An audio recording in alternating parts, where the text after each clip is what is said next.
VRC-Pro, The Inside Story, Episode 16, about correlation. My name is Peter Barefoots.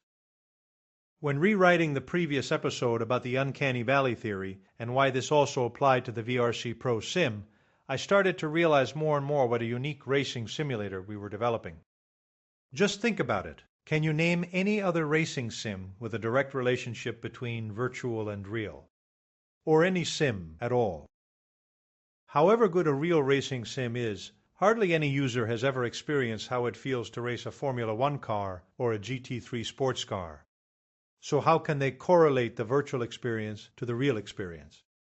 Okay, F1 racing teams can, with hundreds of engineers and test drivers working on it 24/7, especially when you also take into consideration the external forces that work on your body when cornering, accelerating or braking, which are an essential part of a real racing experience. The forces working on your body and hands are essential inputs for how you control a racing car. Not even the most sophisticated professional racing sim motion platforms can create a real racing experience. Not even Formula One. And this is exactly why it is the ultimate challenge to create a realistic racing sim for radio-controlled racing cars. RC racing has no physical body feedback other than through your eyes and ears.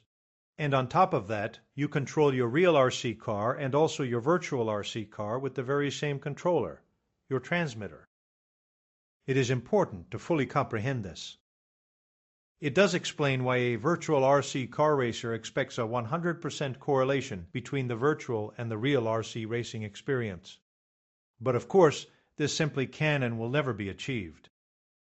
All RC chassis and components like engines, motors, tires, etc. which make up your car have generic handling and performance characteristics. Each component has its own set of parameter values which the physics engine uses to calculate the car behavior on the track. In fact, the physics engine continuously calculates the next position of the car relative to the track 350 times per second, and for 112 even 500 times per second. Taking into account the actual car speed and controller input, i.e. steering, throttle, and brake, and then sends the result of all these real-time calculations to the graphics engine, which then creates the next graphics frame on your screen, 50 to 500 times per second. The higher the frame rate, the better it feels, just so you understand the complexity. But first, for a good understanding, simulator correlation is the process of making sure that a virtual simulator ideally behaves and performs exactly like the real race car does on an actual racetrack. This should be the case for real race cars as for radio-controlled model racing cars, right? Let's look at how this correlation process works with F1 racing teams. An F1 team uses driving simulators for practice and testing, and they need to trust that what happens in the simulator will also happen with the real car. If the simulator says a setup change will make the car faster, that same change should work when they try it on the real track. This matching process is called correlation. In Formula One and other classes of racing, teams check correlation by comparing data from both worlds, real and sim. They look at lap times, how fast the car goes through corners, and detailed measurements like steering angles and tire grip. If the numbers match closely between the simulator and the real car, the correlation is good. If they don't match, engineers must adjust the simulator's software until it does. Of course, there is also the driver feedback, which is just as important as the numbers. A simulator might show perfect data on paper, but if it doesn't feel right to the driver, it won't be useful. The steering weight, brake pedal pressure, and how the car responds to inputs all need to feel realistic. Professional drivers spend hours in simulators so they can quickly tell when something feels off compared to the real car. Our objectives were more or less the other way around, creating a sim which was as close as possible to real RC car racing to give the virtual RC racer an almost real-world RC racing experience sitting behind a computer screen. We never considered this to work from the sim to the real RC track. Our objective has always been to use our sim as a training tool, to learn the basics of car setup, learn to drive a radio-controlled model car, explore different categories of cars and tracks, and build up racing skills under pressure, not to say stress. Let's now look at how far correlation between real and virtual RC cars would help us to develop our physics engine. One thing was for sure, we had very little to go by. After VRC-Pro was released, we developed another important correlation tool, video comparison between virtual and real. This gave us great insight into acceleration, braking, cornering, and top speed. Analyzing such comparison videos helped a lot in getting the tires in the right window and getting the engine performance spot on by adjusting the right parameters which configure these components. Also, the aero properties of bodies like drag, downforce, and front-rear distribution were further finalized that way.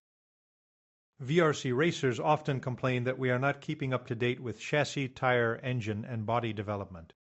I hope that you will now understand that it is virtually impossible to keep up with all these developments. It's not only about creating new 3D models, that's more or less the easy part, although very expensive. More importantly, making changes to the physics model to reflect these micro changes in suspension layouts, for example, would be insanely complex. But as our physics developer Todd Wasson left the VRC development team end of 2014, the physics engine became a closed book, which we can't open anymore, even if we wanted. In fact, nobody would be able to understand the complexity of the physics engine. Physics engine developers are a rare and special breed. Each of them has his own approach on implementing chassis dynamics theories, to name just one aspect of a physics engine. More on this in a later episode.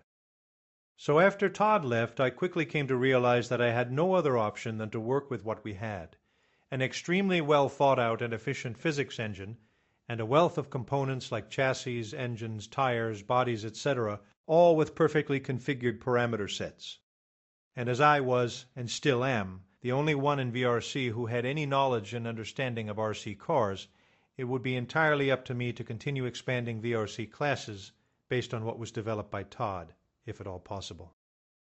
How? As explained, I can't touch the physics engine, but I can play with the component-defining parameters to improve performance or handling, but only to a certain extent. Changing aero properties of a body is relatively simple, but fiddling with chassis, engine, or tire parameters is a completely different thing. I first have to find out what kind of an effect a certain parameter has on performance or handling. It's like searching for a needle in a haystack, a difficult and time-consuming process, which leads more often to failure than success. But it's the only option I have to keep the performance of our cars up to date. More on this in a later episode. I hope that explaining all this gives you a better understanding of the difficulties we faced to get the correlation between our future sim, VRC-Pro, and real RC racing spot on, and that we continue to keep the performance of our virtual cars up to date as much as possible. Let's continue now where I left off in episode 15 about the uncanny valley, the development of our own graphics engine. That's next. Make sure to subscribe to the Inside Story playlist so you don't miss an episode of this compelling story. Thank you for watching.